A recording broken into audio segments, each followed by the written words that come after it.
It's been 476 days since the war began, since more than 250 hostages were taken into Gaza.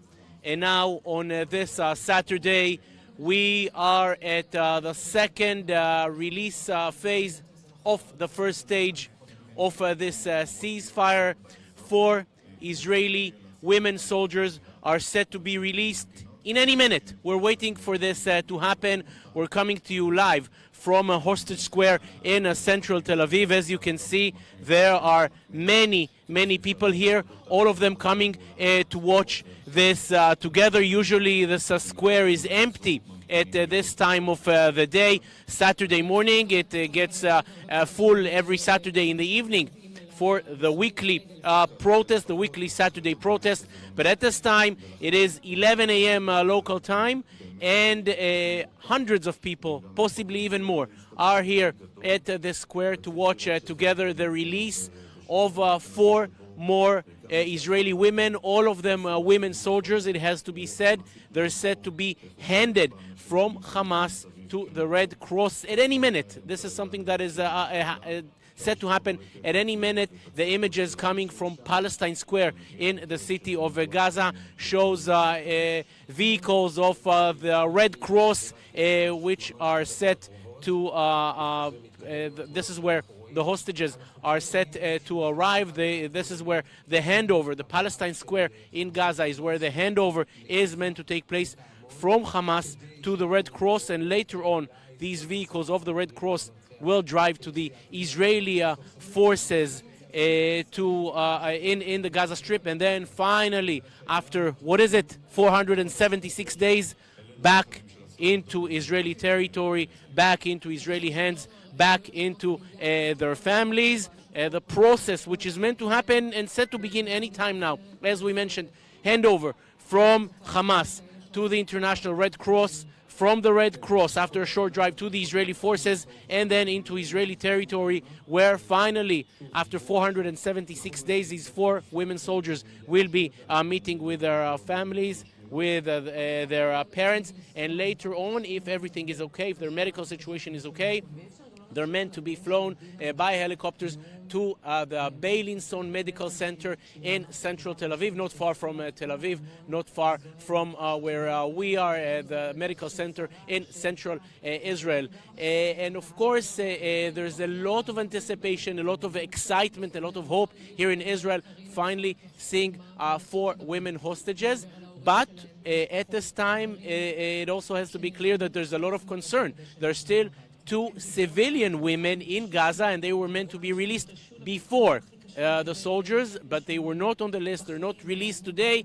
Does that mean they're not alive? No one really knows.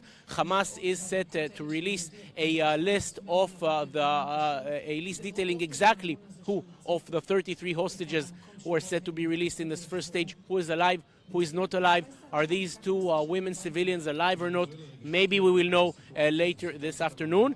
And another issue, after the 4 women soldiers will arrive into Israel today, some 200 Palestinian prisoners will be released, 50 prisoners for every woman soldier. And out of those 200, 120 are people serving life sentences, many of them sitting in prisons, being sentenced for murdering many Israelis. But Israel understands that this is the price that has to be paid for this release.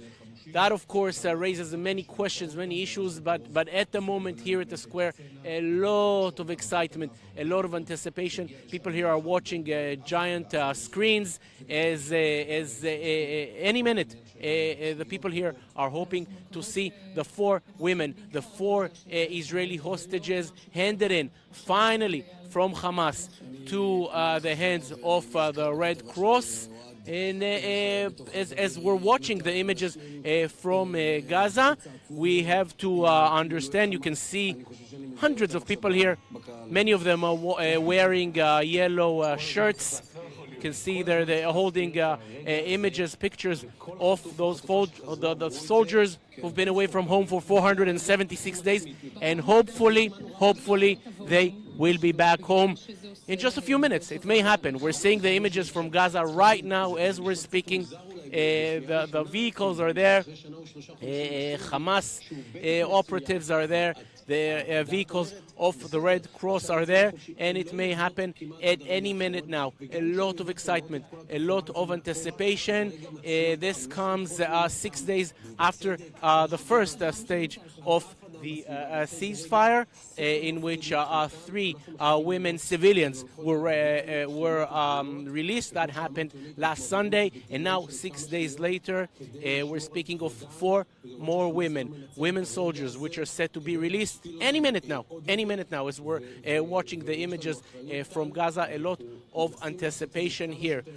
What will happen later on, the next stage in which 3 more women are set to be released, that is set to happen next Saturday. Will it happen? Will it not happen? 7 days is a long time. A lot of things can go wrong, but judging by what we've seen so far in the first week of the ceasefire, things are working as planned. On the first day of the ceasefire, as was agreed upon, 3 Israeli women were released. Here, now, as we are standing here on the 7th day of the ceasefire, 4 more women are to be released in just a few minutes.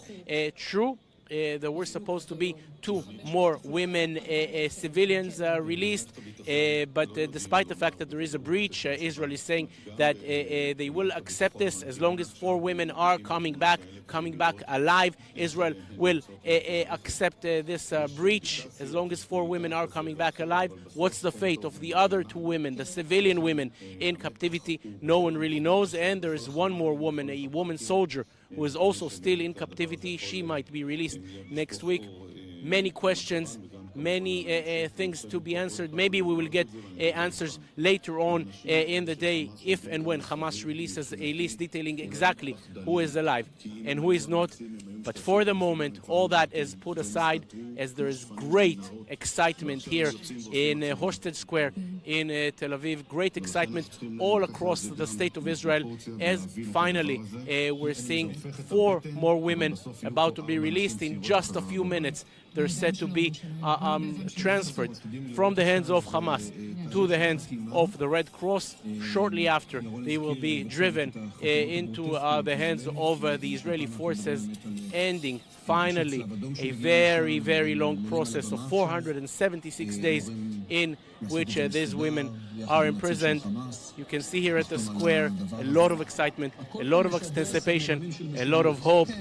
Let's hope that this actually ends, and then that just in a few more minutes, 4 more Israeli women hostages will be back in Israel, will be back with their families. The Israeli forces, we're seeing in Gaza a certain ceremony there, a handover ceremony between Hamas and the Red Cross. It seems as if this is now happening. All of the people here are watching this ceremony. Of course, it raises quite a lot of difficult issues for Israelis, but the bottom line is that in just a few minutes, 4 more women hostages will be back home, will be back with their families. Jonathan Regev, CGTN, Palestine Square, Tel Aviv.